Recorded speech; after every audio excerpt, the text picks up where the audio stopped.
torturing David Tennant with his natural Scottish accent is tight.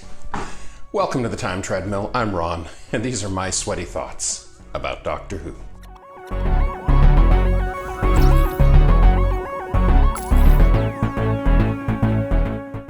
As you may know, David Tennant is not actually David Tennant. He was born one David MacDonald, and a fine proper Scotsman at that.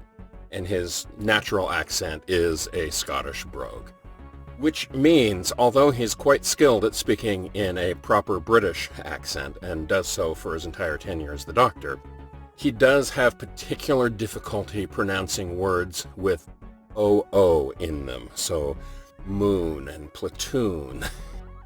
And so, in order to just kind of torture him a little bit, Russell T Davies specifically wrote a line in this story talking about the alien Judoon that were hunting him down, where he says, "Judoon platoon upon the moon."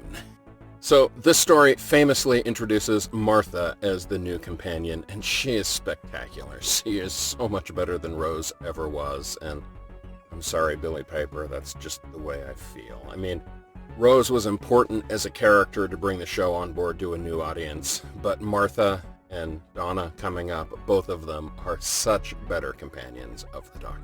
I vividly remember when this particular episode first aired. The first 2 seasons of New Who, it took me months and months to be able to watch them after they were originally broadcast. But with this series, this is when I got into, well, thievery. I mean, really, the only way to watch the show promptly in the US was to go onto file-sharing sites late at night on Saturday after the show had broadcast in the UK and find a pirated copy of the show to download overnight. This was 2007, and internet speeds were much slower, and file-sharing software was much slower. And so I would set it to download overnight, and then first thing Sunday morning, I would burn the program to a DVD. My wife would make breakfast, and we would watch Doctor Who over breakfast every Sunday morning. And this episode was the first time we did that routine. Now, for the benefit of any BBC officials who were wanting to arrest me for piracy, I would point out that I bought this season on DVD as soon as it came out, and subsequently I bought the Blu-ray release, so I've paid for these programs multiple times over. And I stopped my habit of piracy as soon as the BBC entered an agreement with BBC America and started airing the new episodes day and date with England. As HBO learned with Game of Thrones, people will pirate like crazy unless you give them the option to consume it legally. In the same way, as soon as HBO made a streaming option available for fans and made tons of money, so the BBC learned with Doctor Who. Now, there's one plot element of the story I want to talk about that has nothing to do with Doctor Who and everything to do with Doctor Who. There's a particular moment early on when people notice that the rain outside the hospital is going up instead of down, and it's this remarkable thing. And I'm here to tell you, I have experienced that in person.